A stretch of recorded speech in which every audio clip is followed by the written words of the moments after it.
Olá, eu sou a Catarina, tenho 32 anos, sou do Porto, de Portugal. Sou uma pessoa com deficiência há 5 anos, tive uma inflamação na medula, portanto não fui a minha vida toda uma pessoa com deficiência.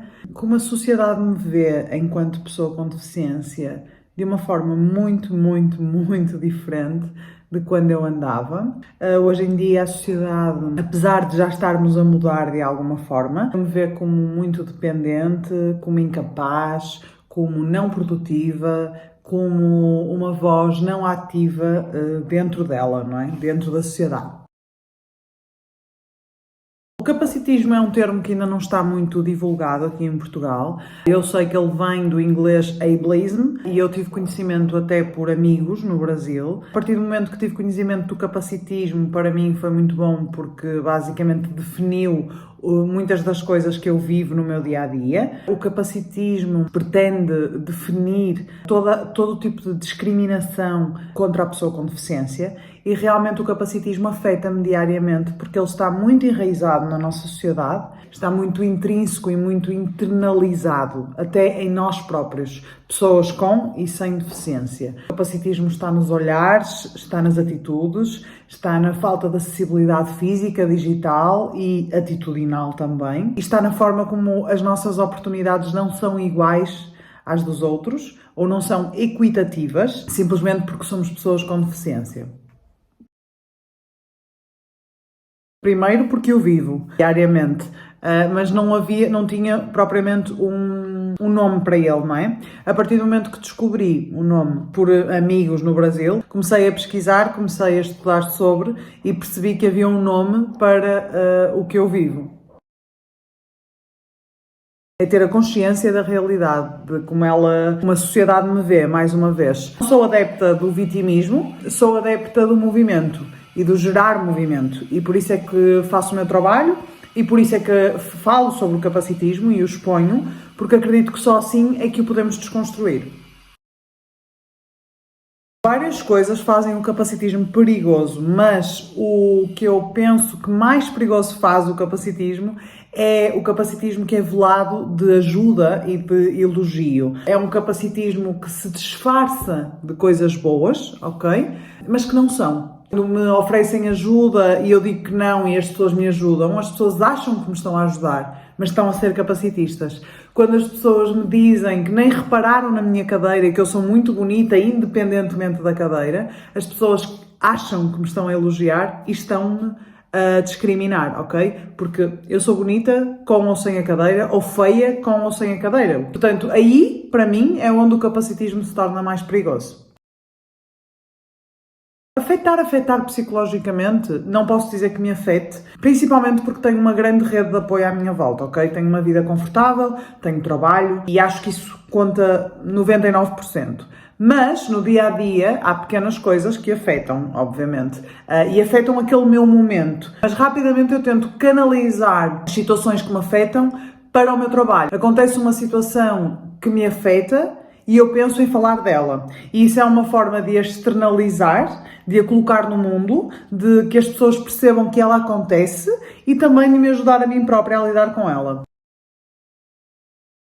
Várias perguntas capacitistas. Uma delas eu acho que é: mas estás mesmo bem com a tua situação? Várias vezes. Como se eu não pudesse estar bem em cima de uma cadeira de rodas. Talvez, sabes que se tentares muito, eu acredito que vais voltar a andar.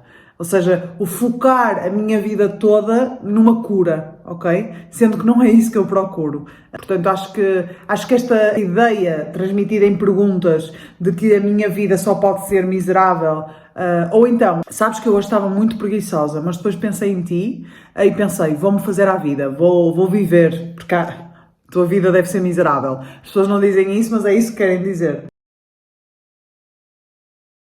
As minhas relações no meu dia-a-dia não são muito afetadas pela minha deficiência. Obviamente que são afetadas no sentido em que eu sei que muita gente olha para mim de forma diferente e, portanto, a minha reação àquela pessoa também já vai ser diferente. Quando eu sinto que me olham com pena, que me infantilizam, tratam-me como uma criança. Obviamente que a minha postura para com a pessoa também vai mudar. Vou ser mais incisiva, vou marcar mais a minha posição. Por outro lado, há pessoas que lidam naturalmente com a minha presença, como deve ser. A nível de relações pessoais, de relações amorosas, também não tenho tido razão de queixa. Conhecer uma situação nova, para quase toda a gente que está comigo, nunca tinha estado com uma pessoa com deficiência e, portanto, é o conhecer uma situação nova, que até tem bastante beleza. Também pela minha postura e pela forma como eu encaro a vida em cima de uma cadeira de rodas, as minhas relações não são diretamente afetadas, mas muitas das minhas relações diárias são apimentadas com o capacitismo. Eu, de alguma forma, tenho que me esforçar mais para me impor e para me verem do que fazia quando não era uma pessoa com deficiência. O capacitismo é uma coisa que está em todo... Ou nós não saímos de casa, e às vezes mesmo dentro de casa existem famílias capacitistas, ok? Eu sou capacitista e, portanto, como isto está em todo lado, a importância do desconstruir, de falar sobre ele abertamente, é primordial. Se nós não falarmos sobre o capacitismo, ele vai continuar aqui. E eu acredito que se eu for semeando o anticapacitismo, ele se vá dissipando. Independentemente de serem pessoas com ou sem deficiência, nós não precisamos de sentir na pele as coisas para estudarmos sobre elas, para sabermos sobre elas, ok? Portanto, tu não precisas de ser uma pessoa com deficiência para te informares e para estares informado sobre o que é o capacitismo, para refletir se és ou não capacitista. Eu tenho que me culpar pelos meus privilégios, eu não te culpo por seres uma pessoa sem deficiência, mas eu tenho que te responsabilizar, ok? Eu acredito muito neste potencial que todos nós temos de debater, de falar, de ouvir, principalmente, porque hoje em dia nos esquecemos muito de ouvir e a mudança vai acontecer.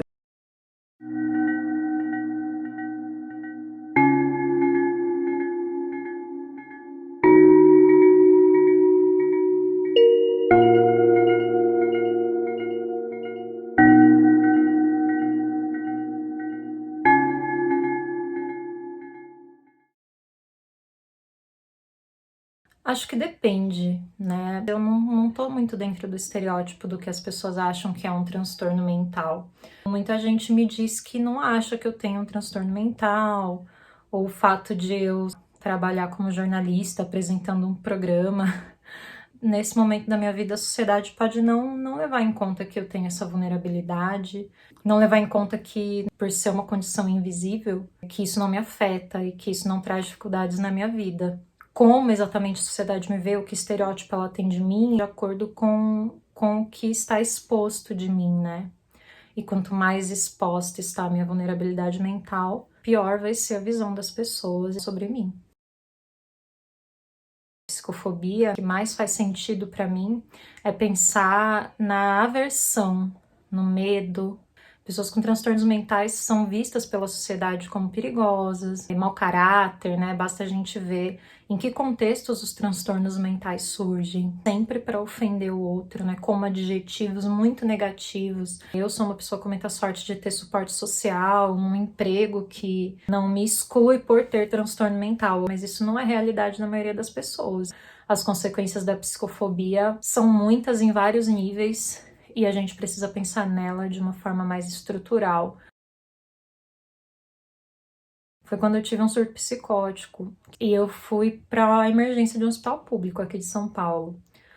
E foi muito traumático. Na própria sala de espera, as pessoas que estavam lá tinham um olhar de muito medo. E os próprios profissionais que estavam lá também não me acolheram adequadamente. Alguns sim, mas no geral não levaram muito a sério, como se eu tivesse drogada, ainda que tivesse passado mal porque tem ingerido algum tipo de substância, era alguém precisando de cuidado. E eu não fui vista assim, foi visto como incômodo. Eu me vi no lugar desse louco, porque a gente tenta se afastar disso. Ah, não, eu tenho transtorno bipolar, mas tá controlado. Mas eu tô nesse lugar, né? Foi um olhar que eu não sei nem definir o que foi, assim, mas eu acho que esse foi o momento em que a psicofobia me atingiu de forma mais dura, sabe? Se tivesse uma camisa de força ali, provavelmente eu teria sido contida com essa camisa de força. E não teria sido nada bom. No nível mais extremo, ela mata pessoas. Quando você não consegue fazer um tratamento porque você tem medo do que as pessoas vão pensar, e aí você morre por suicídio porque você não conseguiu tratar uma depressão. Quando você não tem um tratamento de qualidade porque o profissional de saúde te invalida, não é exagero dizer que a psicofobia é perigosa porque ela mata. Fora que quando a gente não leva esse tema a sério, a gente não discute, a gente não consegue ter políticas públicas que levem o tratamento para quem precisa, e aí as pessoas morrem. A psicofobia está em tudo isso. Hoje eu ainda tenho um ambiente que me protege, mas não deixa de me afetar. Não tem um dia de paz em que eu possa desfrutar da internet sem me deparar com alguém fazendo algum tipo de piada, usando transtorno mental para ofender os outros, comparando o nome de um transtorno mental com um comportamento genocida. Eu falo, eu me coloco, explico por que é ruim, que a pessoa não devia fazer, e não sou considerada. É muito comum a gente ser ignorado, sofrer até deboche, a pessoa rebater e ainda querer justificar por que faz sentido. Saber que lá fora as pessoas têm essa visão do nosso transtorno é muito devastador.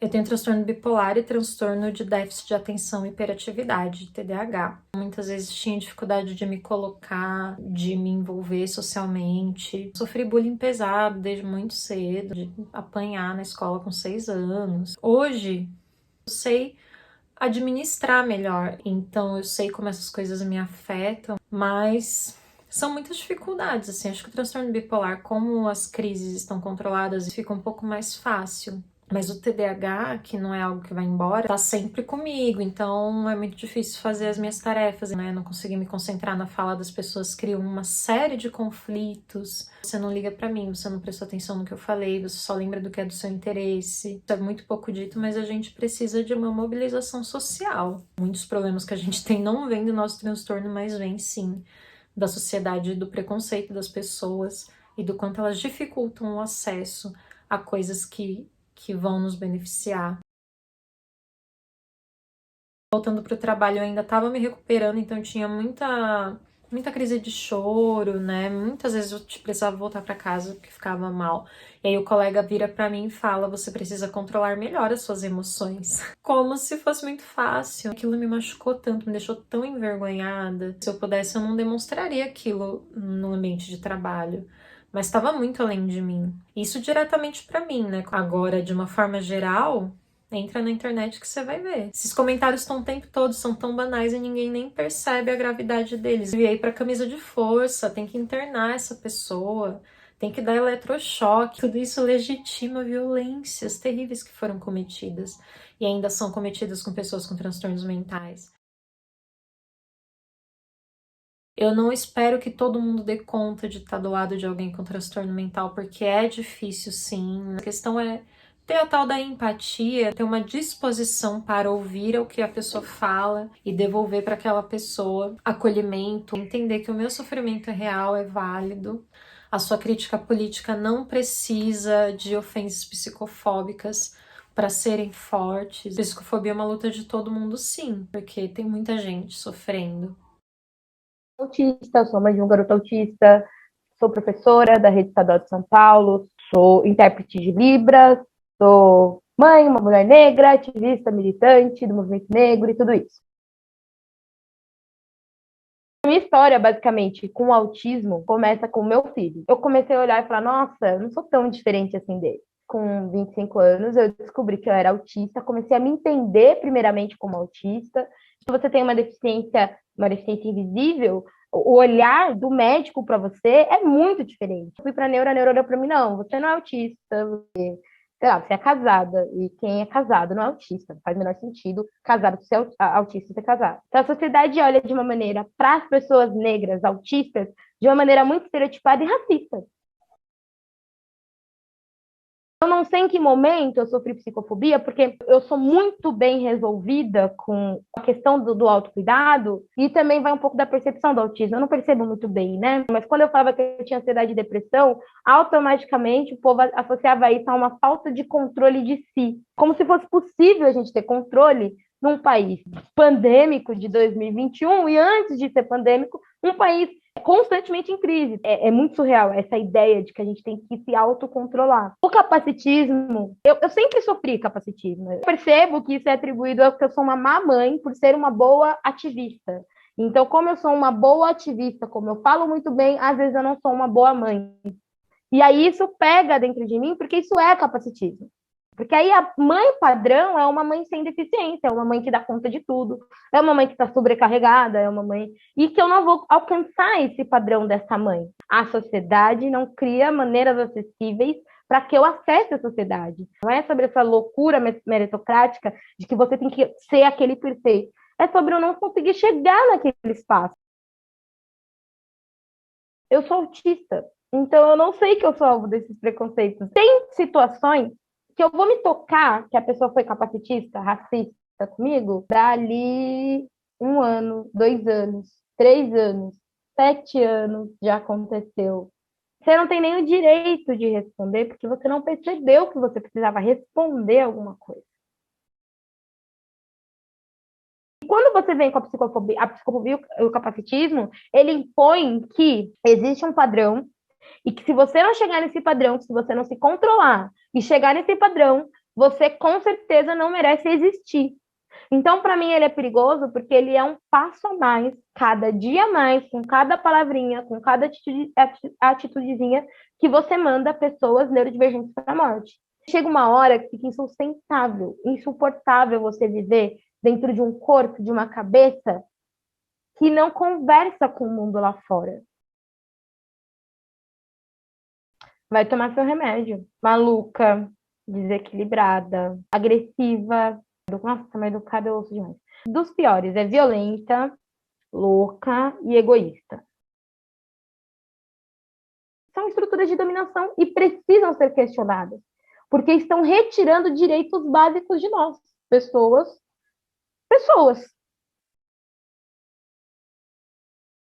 Ser humano é ser diverso e aceitar a diversidade é muito melhor do que aceitar o diferente. Porque aí a gente aceita a nossa diversidade. Então, tá tudo bem ser quem a gente é. Tá tudo bem ser esquisito de vez em quando.